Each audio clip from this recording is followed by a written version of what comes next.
Ladies and gentlemen, boys and girls, children of all ages, At the Inn Studios proudly brings to you At the Inn.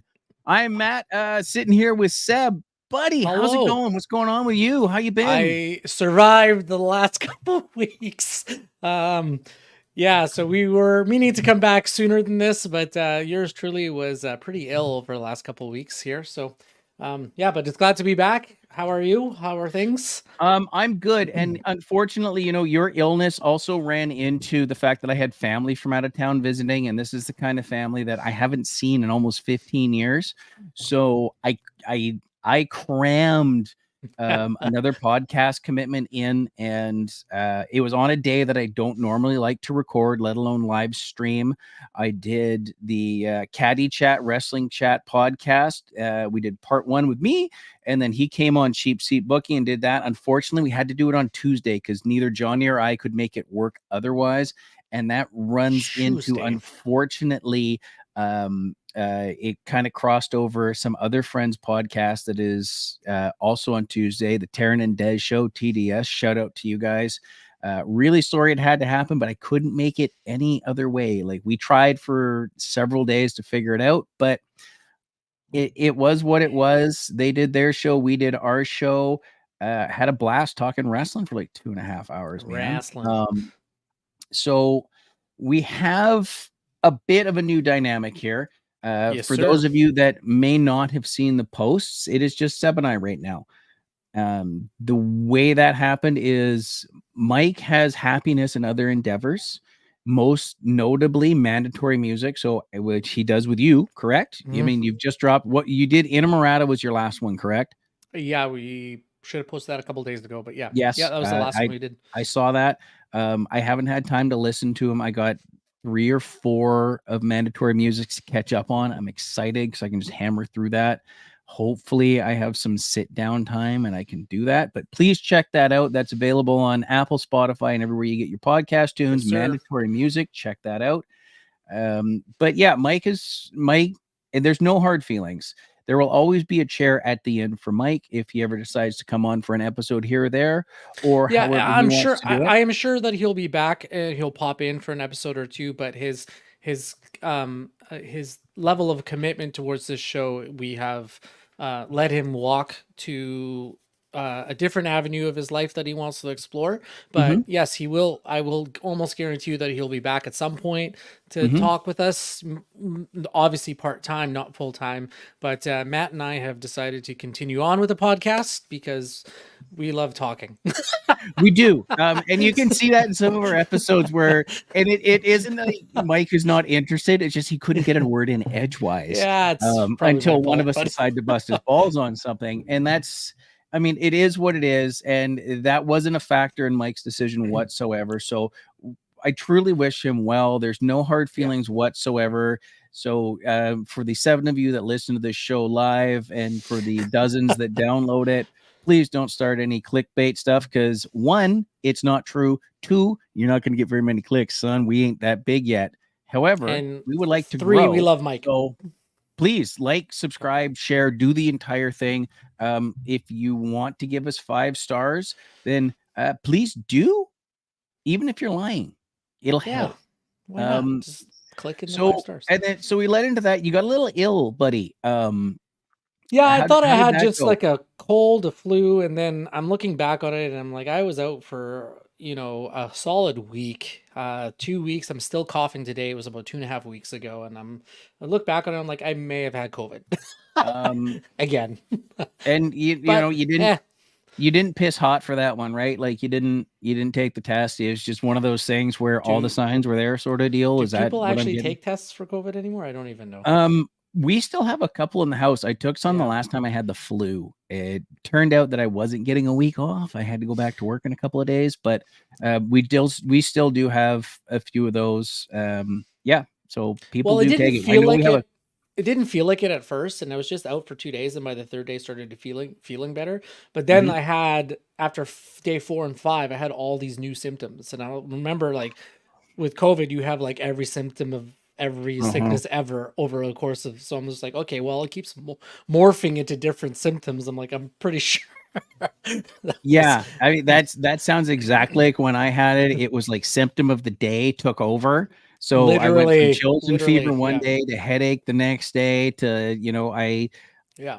everything tasted metallic to me for another day. It was like it was almost like a line. It's like, oh, it's my turn now. I get to fuck his life up. Um, and honestly, I was on a cruise about 6 weeks. We got off the boat about 6 weeks before the world shut down. And a lot of people on that cruise are pretty sure we all left with COVID. It was right Yeah, it would have before been Kobe Bryant died. People have seen that in USA Today going around with Kobe Bryant dead, and there's this little circle in the bottom corner of the paper saying we need a COVID vaccination right now because this is bad. I read that paper in the Florida Keys while one of my kids was deathly ill upstairs. And probably with that's a COVID. bad term. Bad term considering COVID. He wasn't anywhere near that, but he was sick as a dog and didn't want to do anything. So and here we Yeah, go. Fellow cruiser on that boat, Josh says he went to the ER 2 weeks after that cruise. Yep. So if you ask anybody that was on Jericho Cruise too, and this is no reflection on the Jericho Cruise, Chris Jericho or Norwegian Cruise Lines, it was just the time of the times. Most people are convinced if they were on boat too that they got off with COVID. So I mean, it was fucked. that may be right. Like Yeah. that's around the time, I guess, when you were on the cruise. It Yeah, really was because I mean, like I said, it was front page news. Unfortunately, Kobe Bryant passed away right the same time, so it wasn't as big of a news, yeah, and the world that's shut some down pretty 6 huge weeks news in later. North America. Yeah, I mean, Yeah, it was, and that was messed up. I thought people were pulling my yeah, leg when that happened. yeah. That So was a freak wrestling, accident too. It was a helicopter accident. yeah, So, yes, it ooh, was. So tragic accident took him and his daughter. Uh, whew, yeah, so that was a lot. yeah. What have you been? So right right Well, before everything kind of went down, here's same day as the Royal Rumble where Edge returned to the wrestling world, did you? WWE Yeah. specifically. So that's Josh, thank you for that. And we're going to get into this in a little bit because I have a video clip I want to play. But if for those of you that happen to like wrestling, check out Cruising with Kayfabe. That's Josh's podcast and Facebook page. It is wonderful. I absolutely love it. Josh, thank you for your support, and you have mine. Um, what else has been on your mind, buddy? I mean, we had a little adventure, you and I, and a few other Um, people, yeah, we went to my first wrestling event in 20 years or something like that. something The like that. AEW was here. It was long, but It was. they were filming multiple shows at once, which do they normally do that for wrestling events Mm, or just um, for this particular one? Because they did honestly, okay, Collision, they did Rampage. Rampage, and they did Ring of not Honor. Ring of Honor. So Yeah, they bookended. They did it. They gave us about an hour of Ring of Honor tapings before and after. I have been to a Collision before where they do that, but they didn't add the hour Rampage show. So Rampage is the AEW's Friday show. Due to, I believe it was the NBA playoffs sort of screwing up their US feed, they had moved Rampage to Saturday night. So they basically had a pay per view show of 3 hours long. So it was 2 hours of Collision, followed by yeah. an hour of Rampage. And then for the live audience, not only do we get to see Daniel Garcia make an ass of himself, but he can pound sand. Don't like him whatsoever, claiming Canucks in 6. Idiot. There was an hour of Ring of Honor tapings Rip before and an Canucks. hour of Ring of Honor tapings after. So that is an unusual, it's probably about an hour, hour and a half longer than normal. So as a lot of wrestling, it's a lot of time to sit in them seats. You know what's interesting about wrestling? Going to see a live event, it is so um, interactive in the sense that you are urged to yell things. You are urged Mm-hmm. to bring signs. You know, everyone knows it's fake at this point, right? It's not like in the '80s where Don't people use thought the F wrestling word. It's predetermined. it's predetermined. You shouldn't say fake, but it's a show, right? It's It is. not It's like a they're not show. fighting for real, right? Whereas in the Correct. '70s and '80s, people legitimately thought they were a Yes, majority of people and thought it was real. Like they were really battling each other out there, right? yeah, So, and but that's called kayfabe, which is the why kayfabe, Josh's yeah, show is called Cruising with Kayfabe. So yeah, it's the kayfabe is the art of making people think it's real when you may not yeah. be It's a completely good, unaware what's it's a happening. good time. It is. It's a good time. It's fun. It's just, I'm, it is what it is. You go in there and you cheer and you yell at the bad guy and you cheer at the good guy and you watch them do some pretty crazy maneuvers and you don't understand how high they actually jump unless you go see it live when they jump off the oh top rope. It's pretty high. yeah. Like, what was Um, there was a one match where the guy almost knocked himself out. Oh God, what was it? He was was it the Osprey match or was it the No, it was a tag team match, and he went oh through the ropes in that a would have been suicide dive, and he went head first into the railing. I was like, yeah, what that the would have hell? been, I believe, the Like, Blackpool Combat Club. I think, So we're yeah, talking I'm just looking it up right here because dude, the I guy completely almost forgot it. speared his head into the railing. Like, Yeah, that would have it been was, Daniel Bryan. oh my And goodness. see, where is it here? It's right. Yeah, so it was Daniel Bryan and Claudio Castagnoli, and I can't remember who they were facing, and I cannot find for the life of me It's not the Daniel match Bryan. listing. But at any rate, It's Daniel Brian Bryan, Danielson. Brian Danielson, the American Dragon. Oh, I can't. Oh, I'm gonna take so much shit for that from my You are. wrestling friends that just heard that. Yes, it's the American Whoopsie. Dragon, Brian Danielson from How did I correct Seattle, you on that? and Claudio Castagnoli, and they had a great match. Yeah, I Like think that was the one that kicked it off, wasn't it? it was Yeah. the one that kicked it off. And then we saw I believe it was Osprey and uh, oh, I can't remember who Osprey had that night for the life of me. I do have a Shane Taylor of Shane Taylor Promotion. So you got to see arguably two of the best professional wrestlers actively working today in Daniel Bryanson, and I am gonna get so and much again shit for and this. again. And I can, my phone's going off right now. Brian Danielson, he was in action, arguably the best wrestler in the world, and Will Ospreay, who I believe is the best wrestler in the world. Bro, But come on. it's See what I did there? but yeah, right.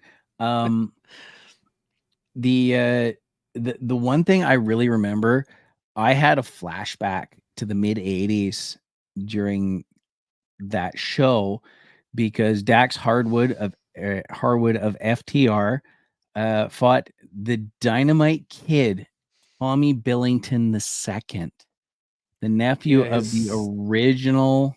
he looks like him, man. Yeah, Josh, I definitely stole that out of your bag of tricks, buddy. You can sue me for gimmick infringement. He looks like his uncle. Maybe pre-pharmaceutical help. He looks exactly like him. He moves exactly like him.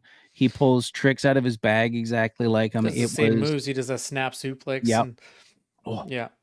yeah. I mean, like for those of you that watch a sport regularly, you know how an athlete has kind of a fingerprint to their movements. You know, you can tell a guy like Gretzky, you can tell a guy like Tom Messy. Brady or Michael Jordan or Messi, Yeah. or it like you just, and The way it they was like, move, the way they run. Yeah. and it was one of those rare instances where it was exactly the same as his uncle. And I was having some feels on that one.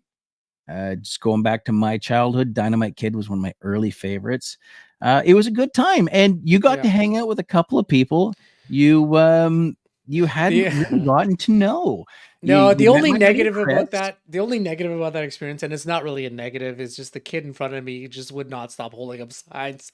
So I Oh, should try to look around him the entire yeah. time. So I'm just like, God damn, guys, the, they're not the gonna see you. We're so far up. It's like yeah. at that point, why even bring the sign? And you had asked me about taking signs. I'm like, no, we're too Wow, I far was back. Don't do it. yeah, But yeah, I mean, you got to meet my buddy Chris, and you got yeah, to meet good my guy. buddy Larry, who showed up. Yep. I mean, me, and Chris went down with our two other guests, and my buddy Larry met us there. But you got to meet a couple of people you hadn't really gotten to know Yep. before, being my two daughters. So that, how was Yeah, we that? Just vibed. hang, We vibed.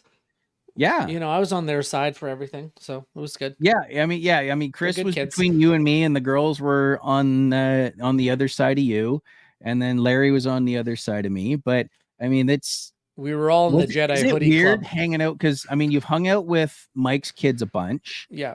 Well, right? your kids are Uh, older, right? So yes, there's a different conversation that happened with them than I did with Mike's kids. Well, I right, haven't seen Mike's kids in a couple years, but you know, the last time I saw them, they were like 11 and 13. So, right. you know, the way you converse with someone that's 11, 13 is substantially different than someone that's Uh, 19 and 17, 18, 17, 19 and almost, well, it's 20 and almost 19. So 20 and 18. Okay, my yeah. my youngest biological daughter will be 19 in about a month. I think we're about 5 weeks out. You taking Now her to that the we look at bar? the, what's that? Which bar No, are her you taking? birthday's on this Sunday this year, so we're just actually, before we start on this, my wife and I were discussing it. We might have to check the rules on that, but she works at a local pub in the kitchen, so we might just like, if we showed up at 12:01 and you ID her, it's technically the day. Yeah, that I mean, works. right? That That works? absolutely Okay, works. Yeah. pub manager friend of mine. So, I mean, if they say no, we might be taking a ride out. Um, Are they open past 12? yes. Because a lot of places close around 12. Yeah, and there is, but I mean, that's it. Is it weird for you to see like these like guys like me and Mike that, we've been Um, boys for a long time, and then all of a sudden we have adult children because we hit the Sharks Club in Vancouver, a walking distance from the yeah. venue, and my oldest sat down, flipped through the menu, and she goes, "Dodd, yeah, Dodd, they have tequila on special, Dodd." I'm like, "That's a bad idea." She's like, "But," I'm Um, like, "Are you asking to do a shot at tequila with your old man?" She's like, it was "Yeah." weirder with my niece because my niece is 22. So when she Mm-hmm. turned 19, that was like the bizarre thing to deal with, right? But now I'm just used to it. Yeah, Yeah. it's yeah, they're getting old, buddy. We're all Yeah. getting I mean, old. we Getting are like, feeling the shin splints. yeah. I mean, you got good coverage. I mean, the forehead is Got still in a in proper Still condition. You're got the not hair, going a baby. cul-de-sac. I Yeah. mean, my coverage ain't bad. It's just this white streak up the center. I got That's a about a sign six of head right now, wisdom. That's a sign of right? wisdom. Yeah. Hey, so Which, so speaking of bars, go for it. speaking of bars, I watched Roadhouse. The new Okay. Roadhouse. You know what? I watched a different movie. We started that one and I fell asleep. So It's not how was bad. it? Um, Okay. I enjoyed it. Take it for what it is.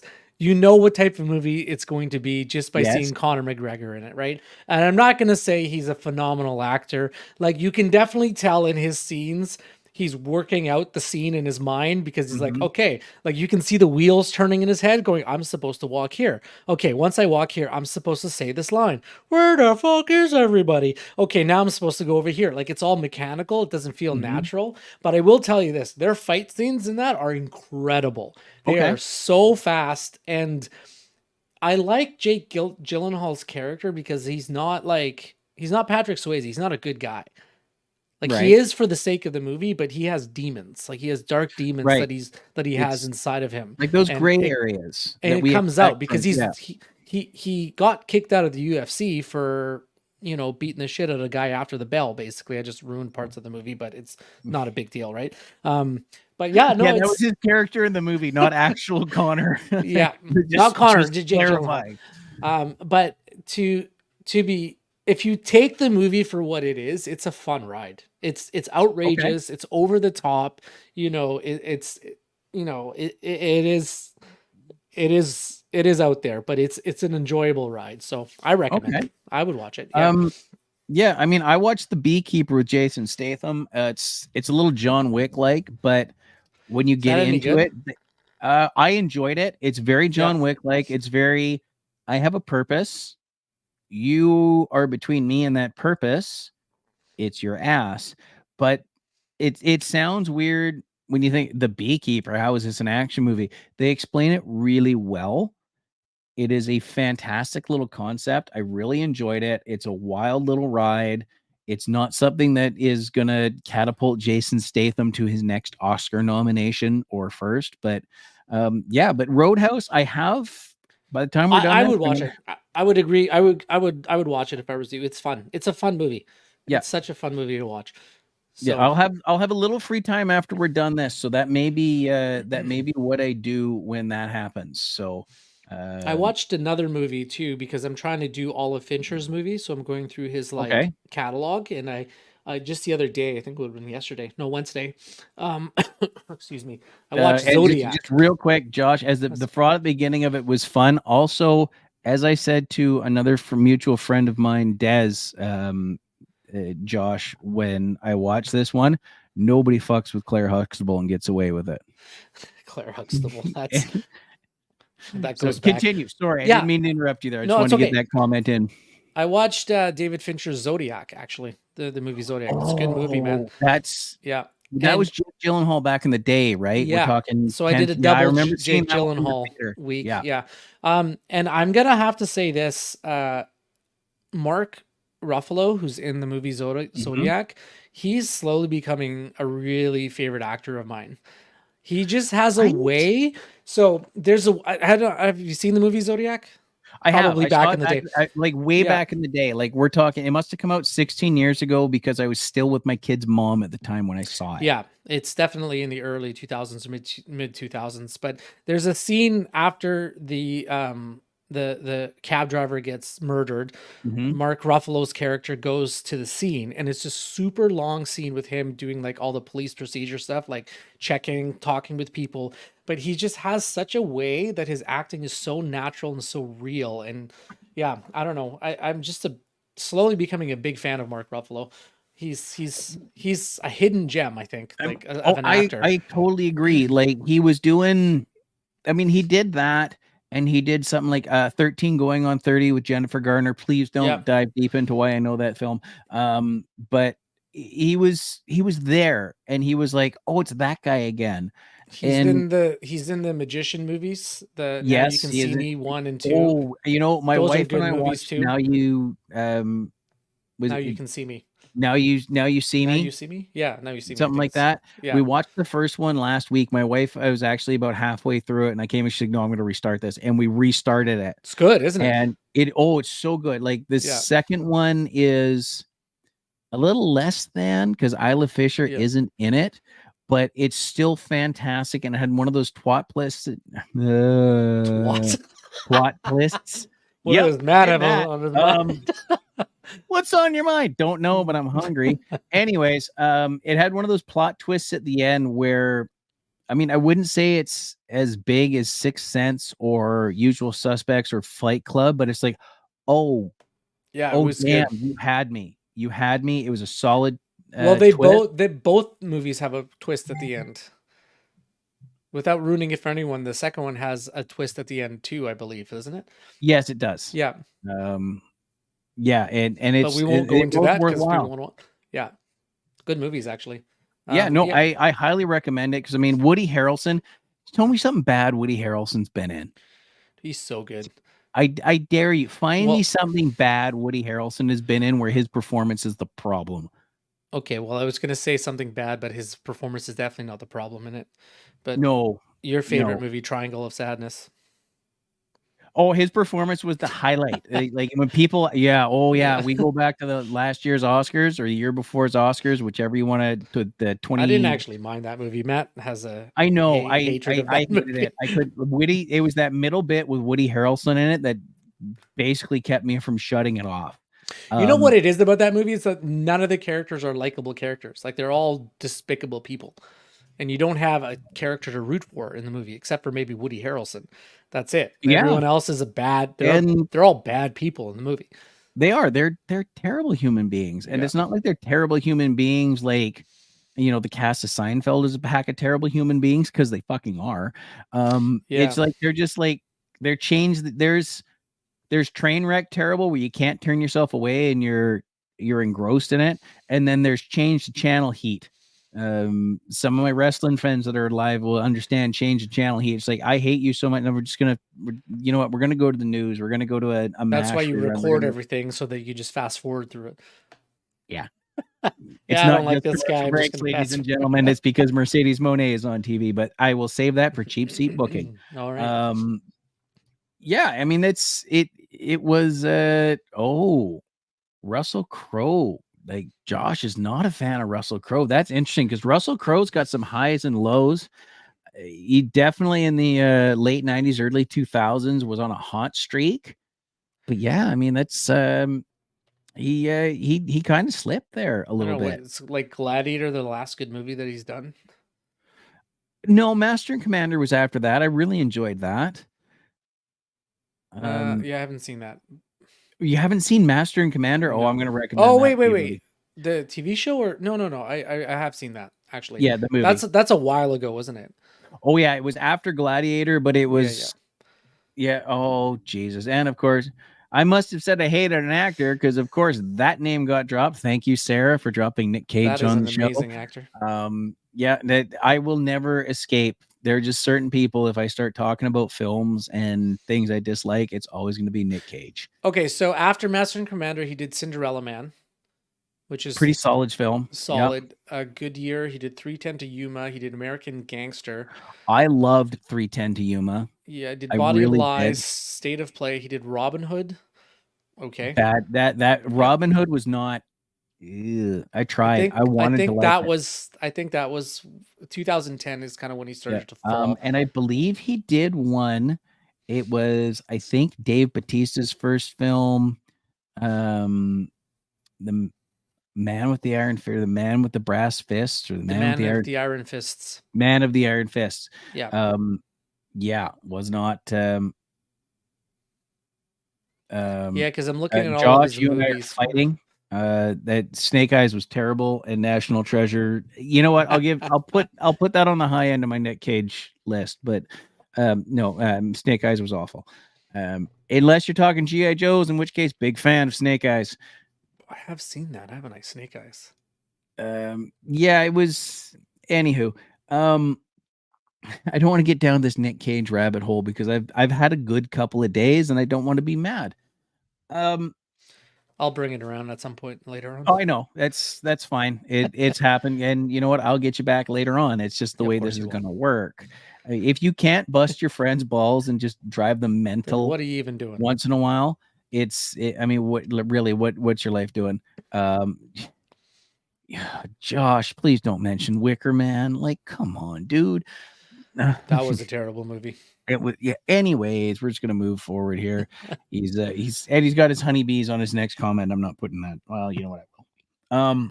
Honeybees. Speaking of our friends, I have one other show I wanted to mention, but first I want to get this in because you and I have multiple podcasts. We have multiple endeavors going on.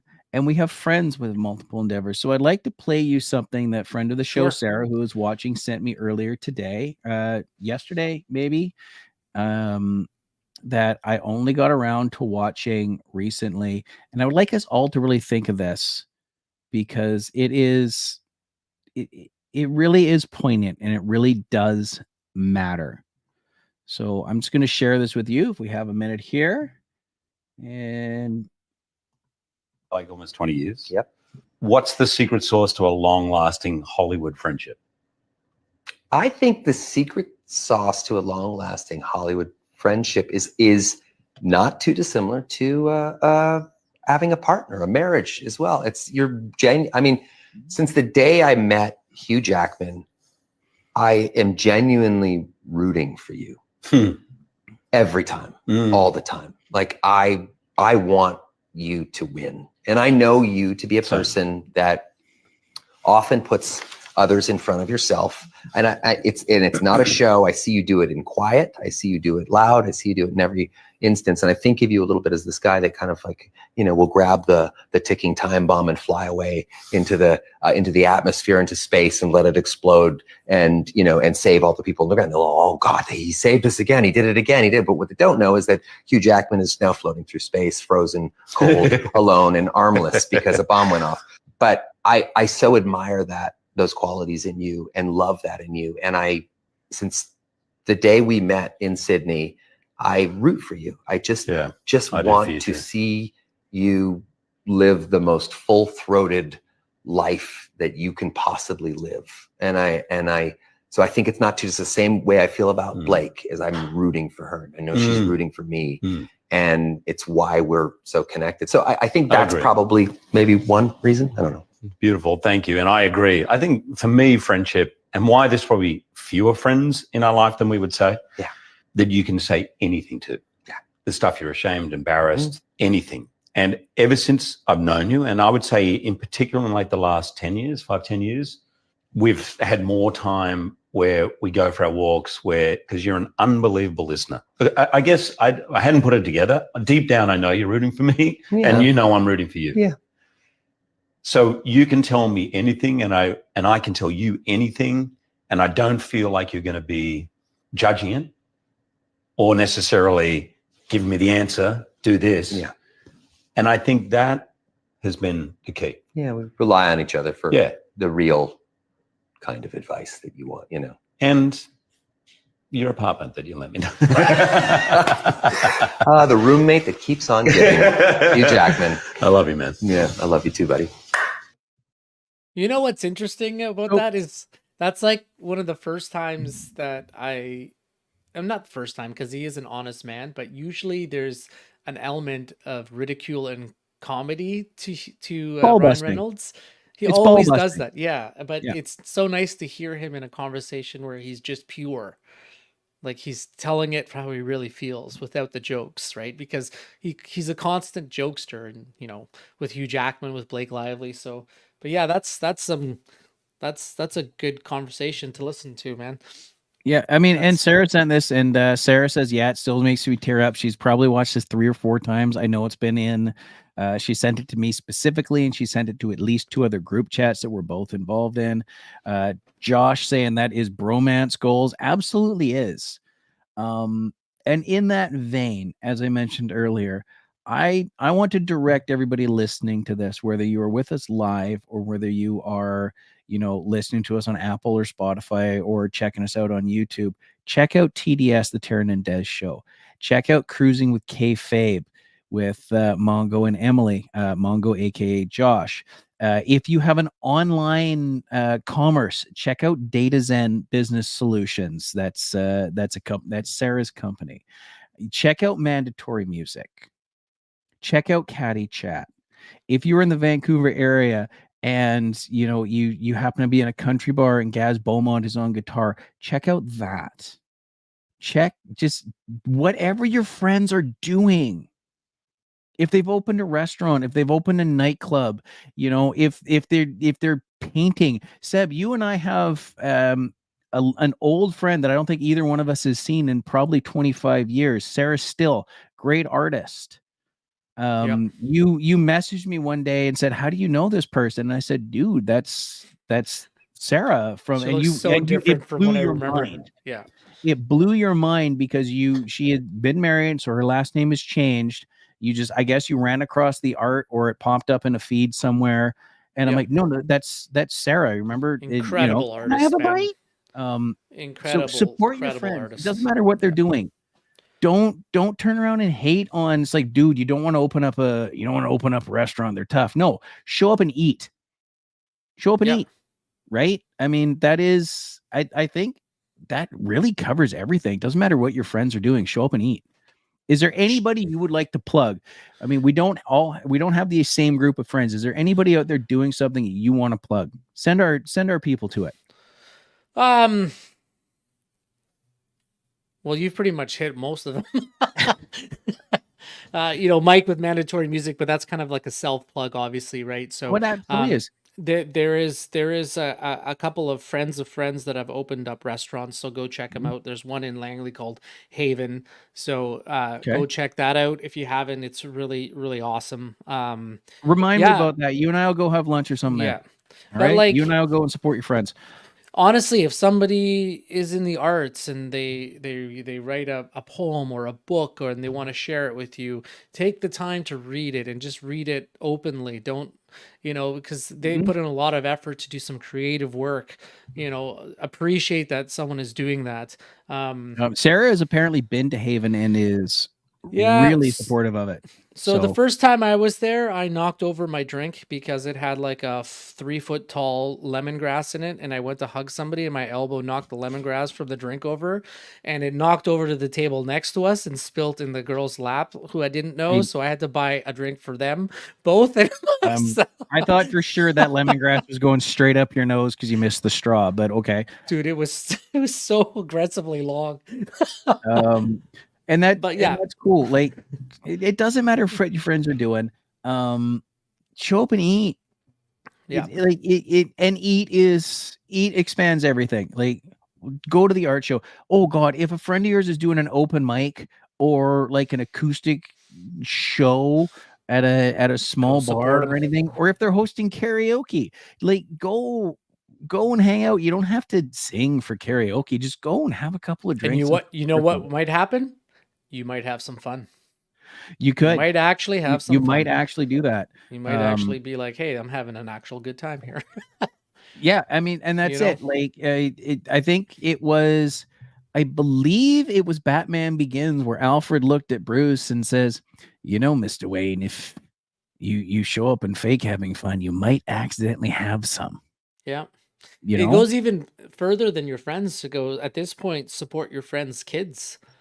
You Yeah. know, a lot of children are involved in sports and athletic and dance, and they have a Mhm. dance competition or a soccer game on the weekend, and you have two choices. You just sit at home watching a movie that you've seen already, or you can go outside and support your friends' kids, right? Like You know that. what? And it's funny that you mentioned that because as I mentioned earlier, I had family in from out of town. My dad was in last week for his 75th birthday, and then to see the Ontario people that were in, and he showed up on his 75th birthday, which was last Wednesday. Oh, and that reminds Happy me, birthday, my Pops. dad's podcast, Enforcing the Fundamentals, season 2 is in the works. We're getting our subject list down that is coming. Enforcing the Fundamentals will be back, so check it out with Doug Harding. Anyways, we went, and I don't get invites this all the time. My brother and I are not super tight. It's like, well, we have ball this night, but it's here. So we went down to the ball field, my dad and I. We eventually found the game, and my brother was coaching. His wife was sort of on the sidelines, and my little 7-year-old niece was out there playing. We showed up, we figured it out, and she happened to be on the pitcher's mound. Now the coaches were pitching. Nice. Basically, the pitchers just sort of catch the ball, hand it to the coach, and it's just a little bit of practice being in that position. Um, the cutest thing happened. We're watching for the half inning. She was up on the mound, and the inning was over, so they switched sides, and she immediately noticed my dad. Immediately Aw. ran over, oh Papa, and gave a hug. And I was standing between my dad and my sister-in-law. And Rai looked and said, cool, and then spun around and ran right back to the batting lineup, right? Just right by the backstop cage. And I looked at my sister-in-law and I said, well, I guess I'll just go fuck myself then, eh? And we all had a good laugh. And she called Rai again, and she turned around, and I pulled my sunglasses on. Guess what? Don't ever tell me that Clark Kent and Superman can't hide themselves with glasses, because the second I took my sunglasses off, she lit up. And a 7-year-old charging at a 6-foot tall grown man, that forehead's in a bad spot. So I had to stop her before she got fully there, but she came racing over to me. And it was so good just to see her. I mean, it's 7-year-olds playing baseball. You're not watching the McGuire and Sosa and the home run Yeah, derby. you're not watching. She was so happy to be there. Yeah. So happy to see people that she doesn't get to see all that much show up. So the that is a innocence of the children, of the fantastic point youth. you have. Yeah. Like if Yeah. you're supposed to meet up with a buddy, it's like I just got my kid's soccer game, basketball game, hockey, volleyball, whatever, and then I'll meet up with you. It's like I'll meet you at the field, and then we'll go and grab lunch afterwards, or dinner afterwards, or do what we have to do afterwards. Go and show that kid that's like, hey, you know what? I came to watch you, buddy. It's a good time. And it is, and it's that support. Long story short, show up. Absolutely. Thank you, Sarah. And Josh says it's memories they'll always have. That's awesome. Absolutely. And you know what? You by even following this for your grown friends to say, hey man, like my buddy did a really good show here. You should check it out. You never know who's listening. That person could go, yeah, that was a good show. And then he shares it and they share it and they share it. So also like and share this. Yep. Because we don't know who's watching, right? Like and share mandatory music, like and share all the podcasts we've mentioned. You know, if your buddy's doing a live Support show, your homies. somewhere, yeah, support. Absolutely. Support Please your support. homies. Because one day you might be in a position where you're looking for support, and it's hard to ask for. It really is. I mean, this is a very passive show. We've just invited people we know off of Facebook and mentioned it a few times. We don't do a hard push on it, but it's what counts. It really It's is fun too. We have enjoy a it, so- blast. Yeah. We have, and like when the three of us started this, it was like, you know what, even if we get nothing out of this and all it ever does is cost us money, at least we get a regular time to sit down and chat with each other. And that's cool. Yeah. Anyways, moving on. Seb, what else you got on your mind, here, So buddy? speaking of sports, as we were mentioning sports here, this is a polarizing topic. Inter Miami was here last week to play the Vancouver Whitecaps. And as you know, Inter Miami is now the home of Lionel Messi, who plays there. Yes. With Busquets and Suarez, which are all three players from Barcelona. Those three players didn't show up. They stayed in Miami. Oh, and that's the some Vancouver horse shit. crowd was pissed because the ticket prices were massively inflated because Messi was coming to Vancouver. Right. Whatever the reason it was, it may or may not be all on Messi. If not, it could have been with the scheduling because it's fresh in my mind. So the scheduling is probably more at fault than anything else, because what I've been told is that Miami flew to Vancouver to play one game and they were flying back to Miami the next day. So instead of doing like a tour, which most scheduling in sports do, where you fly out to the West Coast and you probably play Vancouver, Seattle, then go down to Portland, then go down and play both the LAs, you do like a road trip, right? So they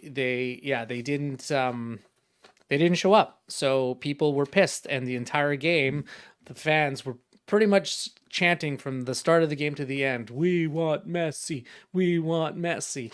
That's big to do if he's a continent away. But here's the thing. The contract to bring Messi in, part of every team pays that contract because it's so big for the MLS. He gets revenue shares from t-shirt sales and revenue shares from any new MLS packages, because MLS is broadcast through Apple TV in North America. So you have to get Apple TV and you have to get the MLS package to watch Inter Miami and watch Messi play.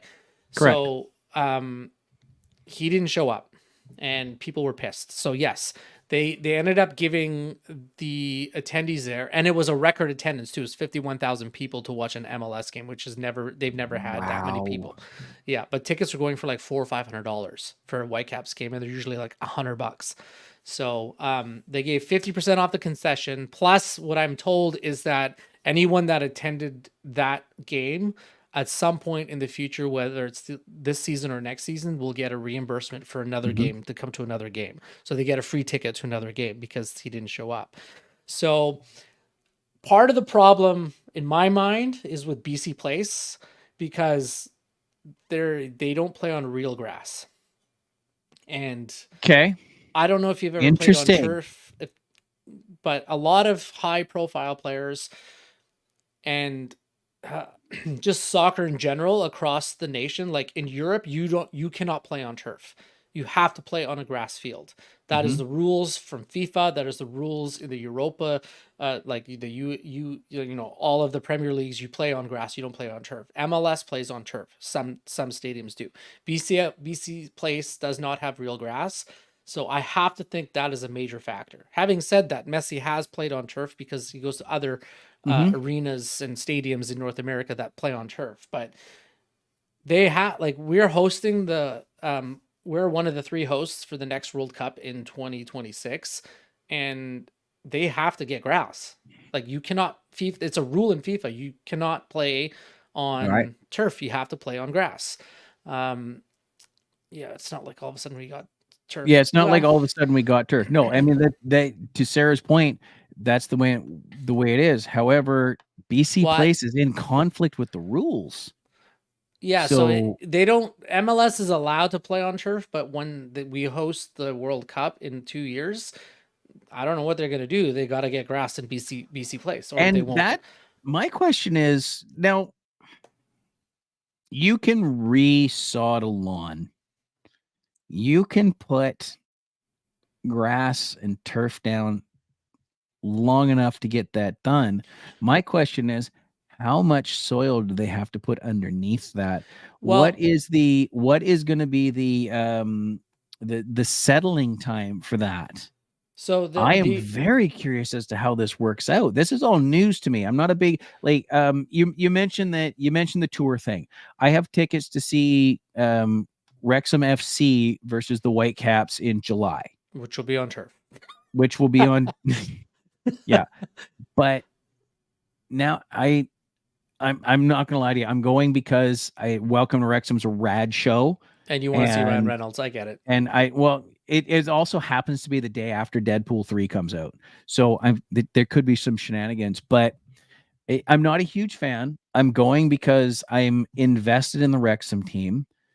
And up until right now, it didn't even occur to me that they're going to be playing on a different type of ground. Yeah. For the lack of a better general term.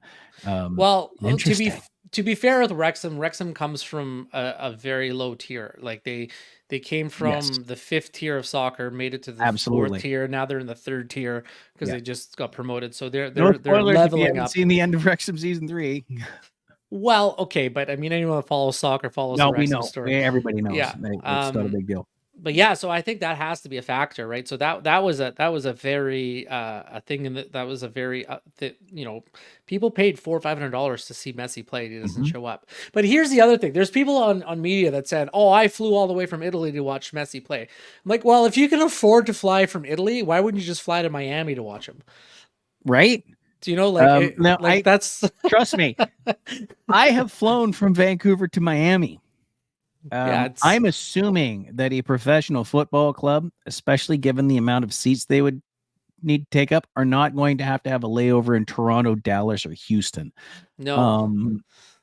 I do have a funny story about far traveling, though.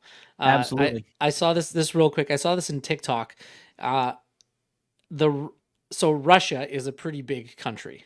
Like it goes from, you know, Europe all the way to China. I believe it's the largest country in the world. I think they have. I mean, it's like the U.S. and Russia. Width-wise, probably, yeah. Yeah, I think so. Yeah, so we'll have to look up some numbers, but I think they're definitely top 3. There is a team that got relegated in one of the Russian leagues to a lower league, so they dropped down a league, and they are the westernmost city in Russia. And in that league is the easternmost city in Russia as well. The difference between those two cities is 7,000 kilometers. So imagine having to fly 7,000 kilometers to play just a Saturday game. You know what? That's interesting because have you heard of a show called The Long Way Round? Is that describe it for me? So Ewan McGregor, after he filmed, I believe episode 1 of Star Wars. That's the motorbike show. Yeah, where he goes across. Decided they were going on a motorbike vacation after he was done all his commitments for that Star Wars movie. I believe it was episode 1, but quite frankly, it might have been episode 3. Anyways, and they had this idea: we're going to go on a motorbike trip. And well, where we want to go. And they're looking at it. And one of them looks at a map of the world and goes, London's here. And New York's here. And there's a pretty straight friggin' line between the two of them. So they drove from London to New York on motorcycles going east. So through Europe, through Eastern Europe, and some nutty stories. If you haven't seen this, by all means, look it up. I have the book, which even tells a few different stories where they're like, no, we almost died.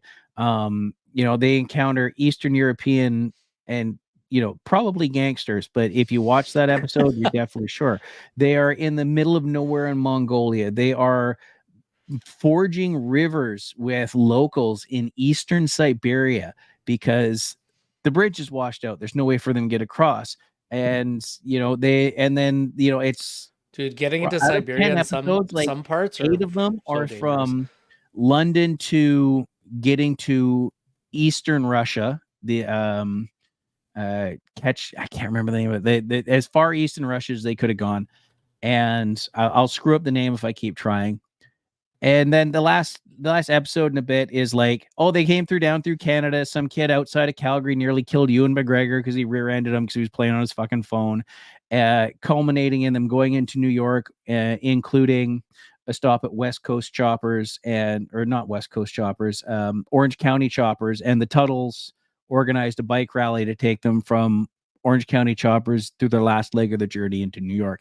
Phenomenal series. And a really good way to really get an idea of how big exactly what you're just saying is from Western Russia to Eastern Russia. And I mean, there's a lot of stretches in that mind-blowing. part which are just arid Nothing. and devoid. Have you ever heard of a place called the Road of Bones?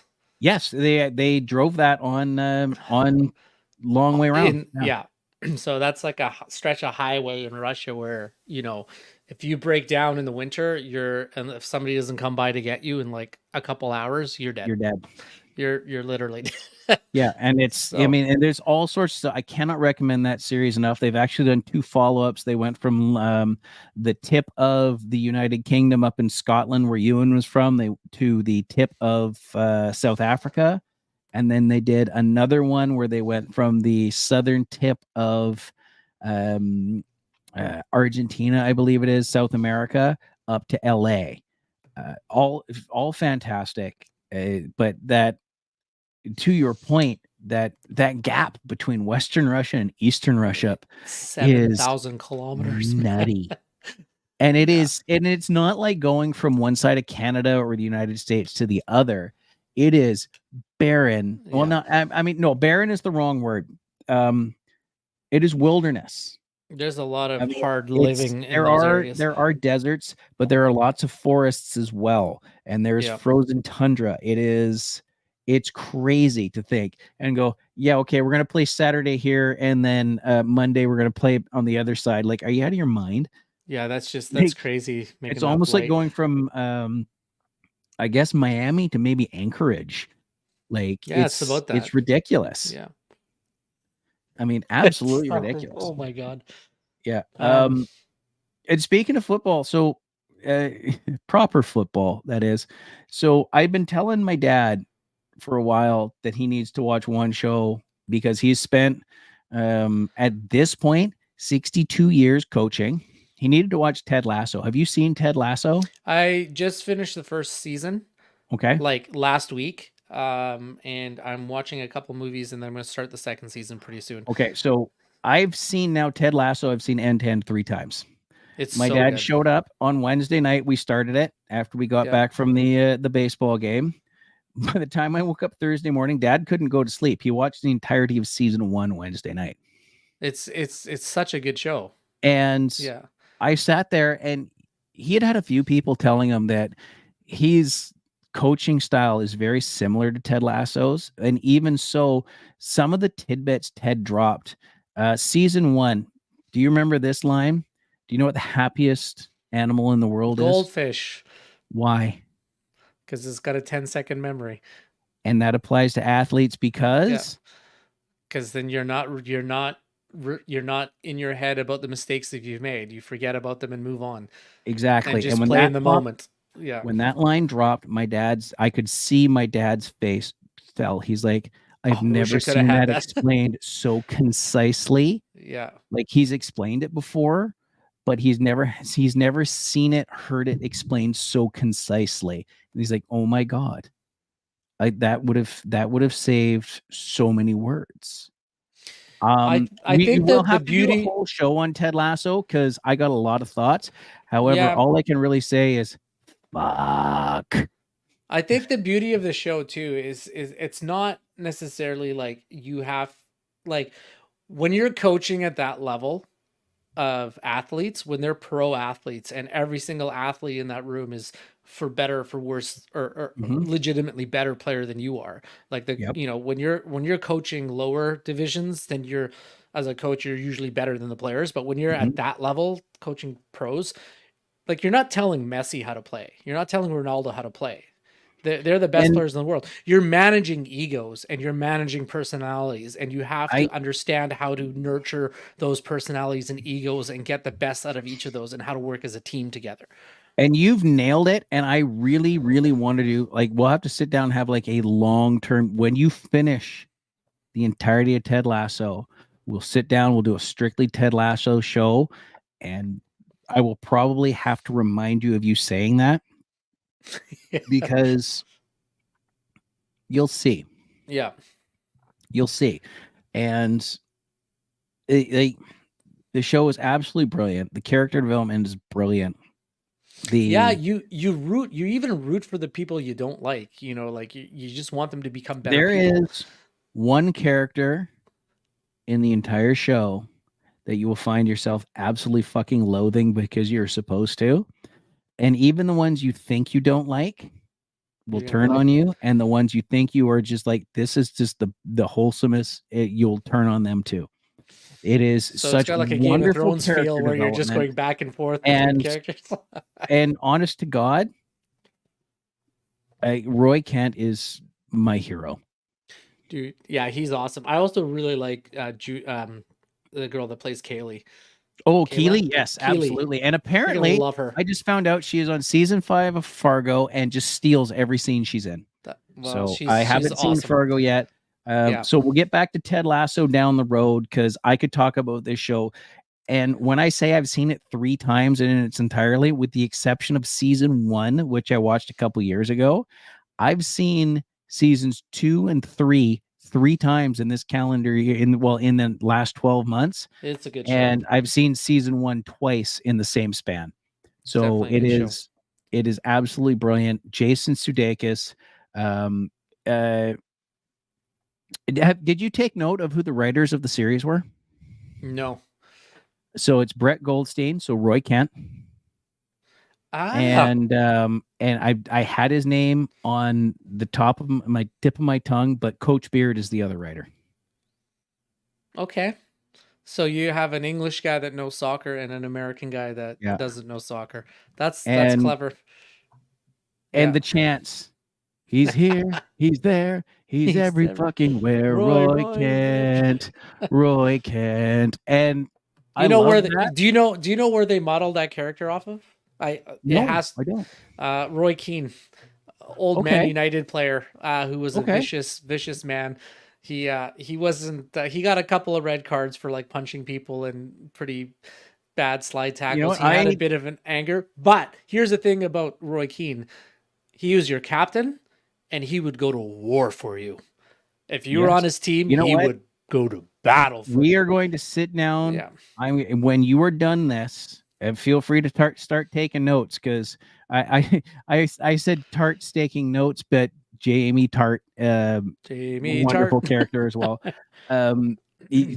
Take notes if you want, but we're gonna sit down. We're gonna have an episode on this. We may have to pull in a third on here. I have a few people in mind to do that. My dad, namely, but it is on a level of.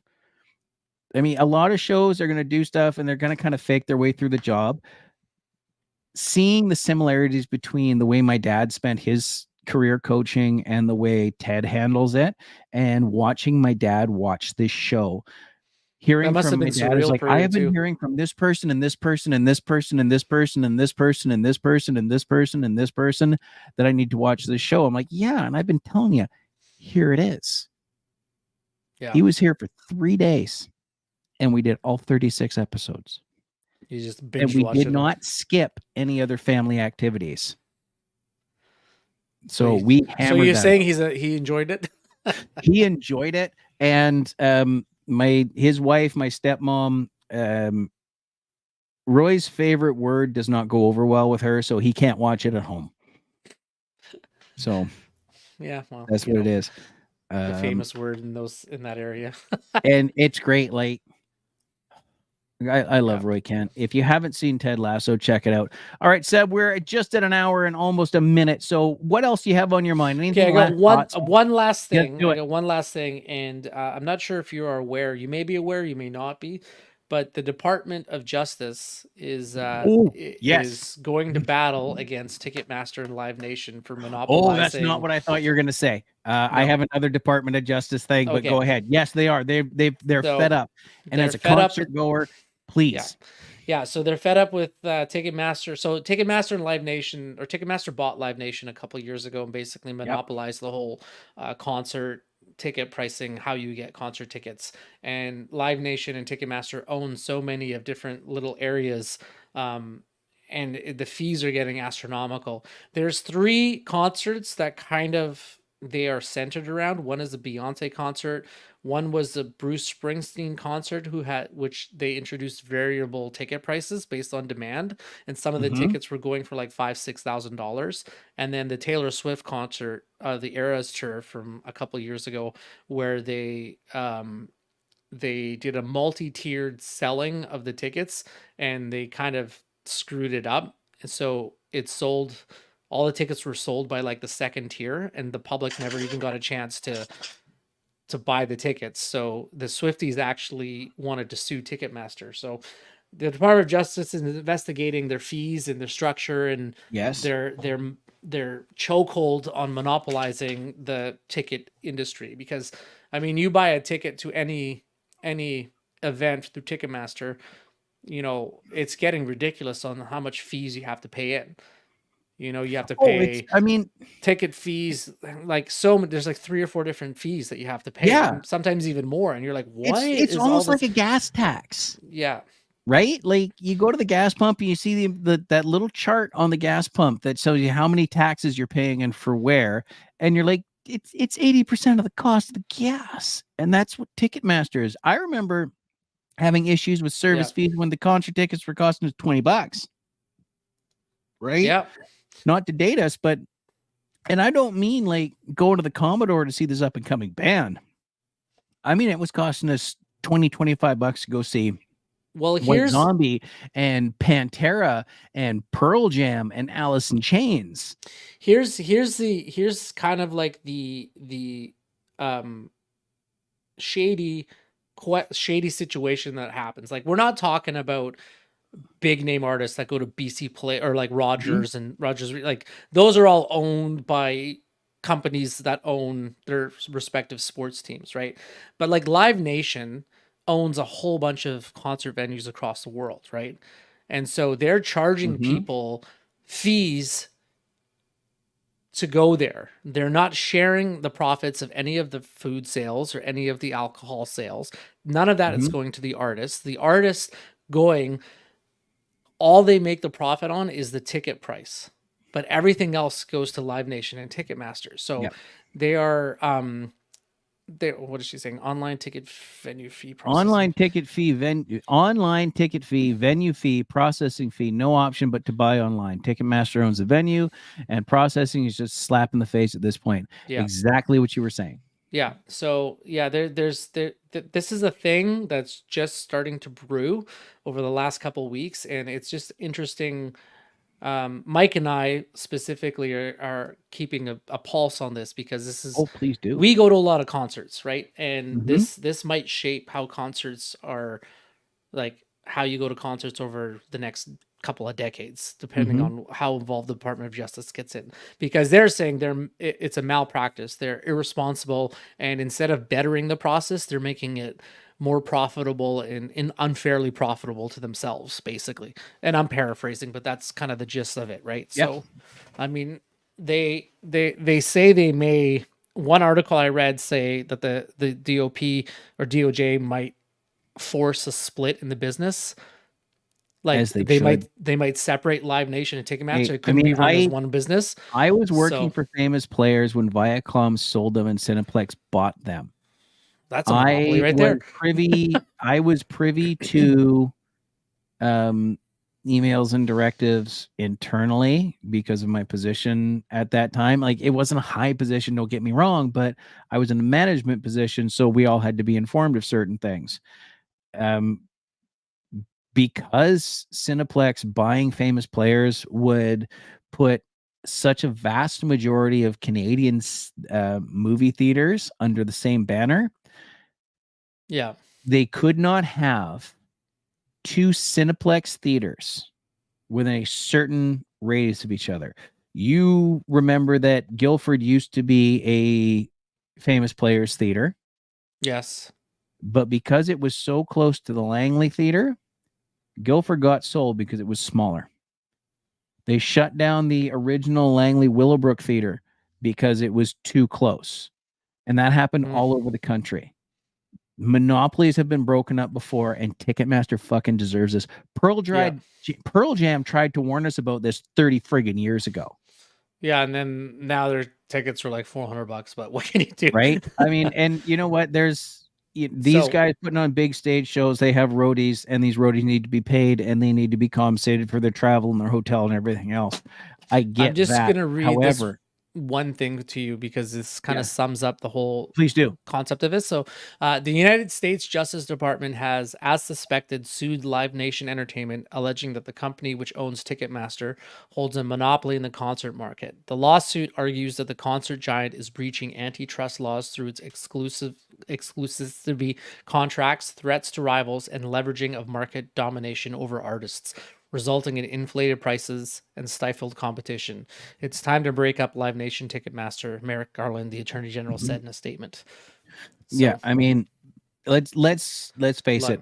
A band that's going to play like a high-end Rogers Arena, or like let's call it a hockey, or for our American friends, a basketball arena, or a football stadium.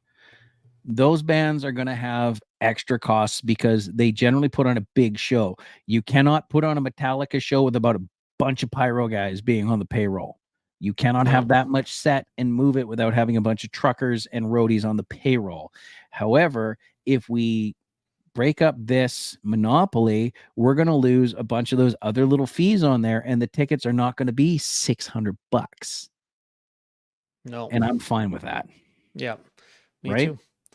I mean, it's and getting expensive, man. Like, how can people afford to go spend $1,000 or $2 to go see Taylor Swift? Because that's the only option. Right? Like, we went to see Iron Maiden, and you had the hookup. So you were able to get us tickets cheaper than a lot of people paid.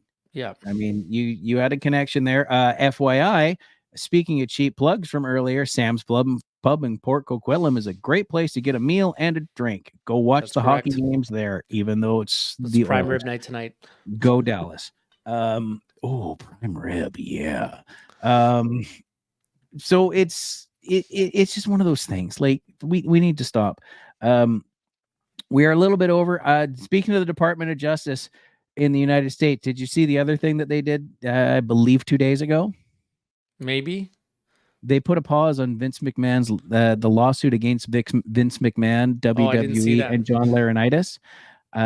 So they have convinced Janelle Grant to pause her lawsuit, not end it, not settle it, pause it, because it will interfere with their non-public investigation against somebody involved in the lawsuit.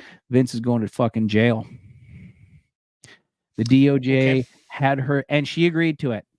Everything I've read said so this is worse for Vince McMahon than contacted her lawyers and said, look, your case might screw up our case, and she agreed to pause it.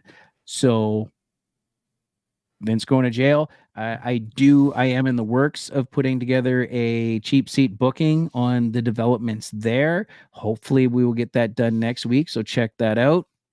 But yeah, it kind of throws new light onto Stephanie McMahon's quick exodus for a couple of years ago, and Shane McMahon's too. And Shane McMahon, they kind of just washed themselves away from the company. Yep. So they knew years ago what was going on. I don't. They knew or found out, and that is, you know what? We don't know for sure. Allegedly, No, it allegedly, seems to be. If you do the math, the all right the numbers time. are there. We might Yeah. have them in the wrong order. We might have forgotten how to do BODMAS or PEDMAS or whatever you want to call it.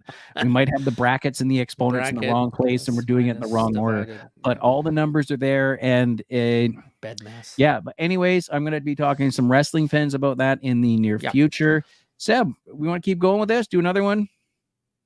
Well, yeah, we'll do it next week. Absolutely. Let's do it next week. Thank you for joining us. We are sorry we kept you on delay for so long. Thank you for spending an hour and 11 minutes with us on your Friday night. We appreciate you. Please remember, like, subscribe, share the show, help us out. If you have something you would like us to share, because you're supporting us, we will support you. You let us know. Correct. At theinpod@gmail.com or our Facebook page. Drop us in the comments. We love you all. You support us, we'll support you. Remember, go out and support your friends. Go out and support your friends' kids. Do it. You might make a difference you don't know you're making. And just talking good about them, you never know who's listening. That's right.